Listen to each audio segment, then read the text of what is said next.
नमस्कार दोस्तों, हम देख रहे थे 10th क्लास की साइंस, जिसमें हमारा पहला चैप्टर चल रहा था भोजन एवं मानव स्वास्थ्य, जिसके बारे में हमने थोड़ा बहुत जो चैप्टर था उसको अपने पिछले वीडियो में हमने देख लिया था। उस वीडियो में हमने देखा था पोषण था, संतुलित भोजन, असंतुलित भोजन, कुपोषण, कुपोषण के प्रकार, जिसमें कुपोषण का पहला प्रकार था विटामिन कुपोषण। वो हमने पिछले वीडियो में देख लिया था, विटामिन कुपोषण। अब नंबर 2 पे आता है अपना प्रोटीन कुपोषण। बात करते हैं प्रोटीन। प्रोटीन हमारे शरीर की वृद्धि, रख रखाव, टूटी फूटी कोशिकाओं की मरम्मत के लिए बहुत आवश्यक है। भोजन में प्रोटीन की कमी से व्यक्ति प्रोटीन कुपोषण का शिकार हो जाता है। अगर व्यक्ति के भोजन में प्रोटीन की कमी है तो व्यक्ति प्रोटीन कुपोषण का शिकार हो जाता है। प्रोटीन की कमी से क्वाशिओरकोर नामक रोग हो जाता है। ये वेरी वेरी इंपॉर्टेंट है, क्वाशिओरकोर नामक रोग। यानी क्वेश्चन आता है प्रोटीन की कमी से कौन सा रोग होता है। प्रोटीन की कमी से होने वाला रोग है क्वाशिओरकोर। ये मुख्यतः प्रोटीन की कमी से होने वाला रोग है। अब हम देखते हैं कि जो क्वाशिओरकोर रोग है इसके लक्षण क्या है। क्वाशिओरकोर रोग के लक्षण, पहला लक्षण है इसमें बच्चों का पेट फूल जाता है तथा भूख कम लगती है। जो छोटे बच्चे होते हैं, गर्भवती महिलाएं होती हैं, वो इससे ज्यादा प्रभावित होती हैं। छोटे बच्चों का पेट फूल जाता है तथा उन्हें भूख कम लगती है। स्वभाव चिड़चिड़ा हो जाता है, यानी जो बच्चे हैं या जो गर्भवती महिलाएं हैं उनका स्वभाव चिड़चिड़ा हो जाता है, यानी हर बात पे वो क्या करते हैं, खिन्ने हो जाते हैं। त्वचा पीली, शुष्क, काली, धब्बेदार होकर फटने लगती है। और जो व्यक्ति क्वाशिओरकोर रोग से ग्रसित है उसकी त्वचा पीली हो जाएगी, शुष्क हो जाएगी, काली हो जाएगी, धब्बेदार होकर फटने लग जाती है। ये इस रोग का तीसरा लक्षण है। चौथा लक्षण है जब प्रोटीन के साथ पर्याप्त ऊर्जा की कमी हो तो शरीर सूखकर दुर्बल हो जाता है तथा आंखें कांतिहीन होकर अंदर धंस जाती हैं। इस स्थिति को मेरस्मस रोग कहते हैं। अगर प्रोटीन के साथ भोजन में ऊर्जा की भी अगर कमी हो जाती है, पर्याप्त ऊर्जा की भी कमी हो जाती है, तो व्यक्ति का जो शरीर है सूखकर बहुत दुर्बल हो जाता है, कमजोर हो जाता है। आंखें कांतिहीन यानी चमक रहित हो जाती है, अंदर धंस जाती है। इस स्थिति को कहते हैं हम मेरस्मस। मेरस्मस यानी अगर पूछा जाए प्रोटीन की कमी से होने वाले 2 रोगों के नाम लिखिए, तो एक रोग तो हो जाएगा आपका क्वाशिओरकोर रोग और दूसरा हो जाता है मेरस्मस रोग। यानी प्रोटीन की कमी से होने वाले ये 2 रोग होते हैं। इस रोग में क्या होता है, यानी प्रोटीन के साथ साथ पर्याप्त ऊर्जा की भी कमी हो जाती है। तो ये था अपना प्रोटीन कुपोषण। और कुपोषण का तीसरा प्रकार आ जाता है खनिज कुपोषण। खनिज कुपोषण क्या होता है, देखो शरीर के संचालन के लिए खनिज लवणों की आवश्यकता होती है। यानी खनिज क्या होते हैं, वे पदार्थ जो भूमि से खोदकर निकाले जाते हैं, लेकिन खनिजों की कुछ मात्रा शरीर के लिए भी बहुत आवश्यक होती है। शरीर के संचालन के लिए खनिज लवणों की आवश्यकता होती है। इनकी कमी से शरीर में कई प्रकार के विकार उत्पन्न हो जाते हैं। यानी जो खनिज हैं उनकी कमी से शरीर में कई प्रकार के विकार उत्पन्न हो जाते हैं। एक बार इसका आप स्क्रीनशॉट ले लीजिए।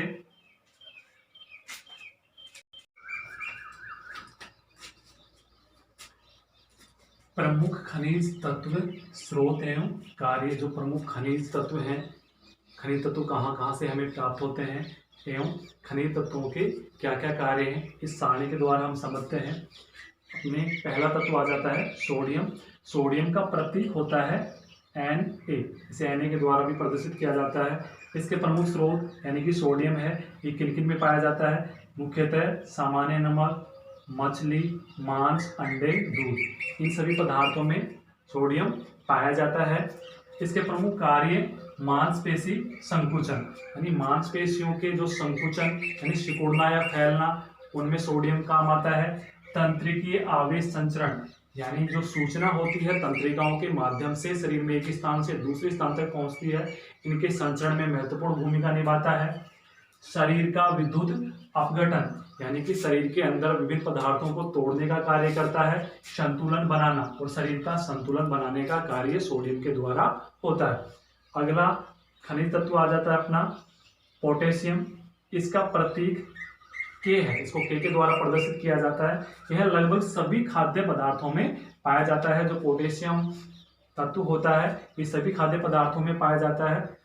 इसके प्रमुख कार्य देखिए, इसके प्रमुख कार्य लगभग सोडियम के जो प्रमुख कार्य वो तो होते ही होते हैं इसमें, यानी मांसपेशी संकुचन, तंत्रिक्रिया आवेश संचरण, शरीर का विद्युत अपघटन, संतुलन बनाना, इनके साथ साथ विभिन्न कोशिकीय क्रियाओं का संचालन, शरीर के अंदर कोशिका के अंदर जो विभिन्न क्रियाएं होती हैं उनका संचालन भी पोटेशियम के द्वारा संपन्न होता है। तीसरा आ जाता है अपना तत्व कैल्शियम। कैल्शियम का जो प्रतीक है उसे Ca के द्वारा भी प्रदर्शित किया जाता है। यह मुख्य रूप से दूध, अंडे, हरी सब्जियों में पाया जाता है। इसका प्रमुख कार्य क्या है? यह विटामिन डी के साथ हड्डियों एवं दांतों को मजबूती प्रदान करता है। जो कैल्शियम है विटामिन डी के साथ मिलेगा, हड्डियों एवं दांतों को मजबूती प्रदान करता है। कैल्शियम हमारे शरीर का अधिकांश जो भाग होता है वो कैल्शियम का बना होता है। अगला तत्व आता है अपना फास्फोरस। फास्फोरस का जो प्रतीक है वो पी होता है, इसे पी के द्वारा प्रदर्शित किया जाता है। यह मुख्य रूप से दूध, हरी सब्जियां, बाजरा, रागी, यकृत, व्रत आदि के अंदर पाया जाता है। इसके प्रमुख कार्य कैल्शियम के साथ मिलकर हड्डियों एवं दांतों को मजबूती प्रदान करता है। जो फास्फोरस होता है यह कैल्शियम के साथ मिलता है, हड्डियों एवं दांतों को मजबूती प्रदान करता है। अगला अपना तत्व आता है लौह तत्व या आयरन, या जिसका जो प्रतीक होता है वो होता है Fe। यह मुख्य रूप से अपने जो गुड़ है, दही, बाजरा, गाजर, रागी, यकृत, व्रत आदि में पाया जाता है। इसका प्रमुख कार्य रुधिर में हीमोग्लोबिन का निर्माण करना है, यानी जो हीमोग्लोबिन होता है उसका प्रमुख घटक क्या होता है? लौह तत्व होता है। उत्तक ऑक्सीकरण यानी ऑक्सीजन को शरीर में लाने व ले जाने में भी सहायक होता है। यहाँ पर एक नोट ध्यान रखना है, लौह तत्व की कमी से एनीमिया, रक्तहीनता नामक रोग हो जाता है। इंपॉर्टेंट है, लौह तत्व की कमी से कौन सा रोग होता है? एनीमिया या रक्तहीनता नामक रोग हो जाता है। अगला तत्व आता है अपना आयोडीन।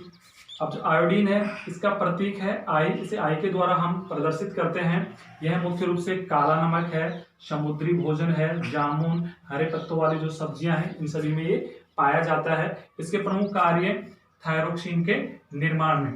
हमारे गले में एक ग्रंथि पाई जाती है थायराइड ग्रंथि, और थायराइड ग्रंथि एक हार्मोन का स्राव करती है, थायरोक्सिन हार्मोन। तो थायरोक्सिन हार्मोन थायराइड ग्रंथि तभी बनाती है जब उसको आयोडीन की मात्रा मिलती रहे। जब इसको आयोडीन की कम मात्रा मिलती है तो थायराइड ग्रंथि को अधिक संघर्ष करना पड़ता है, जिसके कारण व्यक्ति का गला सूजकर लटक जाता है। इस स्थिति में व्यक्ति को गलगंड या घेंगा नामक रोग हो जाता है, या आयोडीन की कमी से गलगंड या घेंगा जो रोग है वो हो जाता है। उसके बाद में जो आगे का जो चैप्टर है वो हम नेक्स्ट क्लास में देखेंगे। अगर आपको वीडियो अच्छा लगा है तो इसे लाइक, कमेंट, शेयर कीजिए तथा चैनल को सब्सक्राइब कीजिए, जिससे आने वाले वीडियो की नोटिफिकेशन आपको प्राप्त हो सकें। धन्यवाद।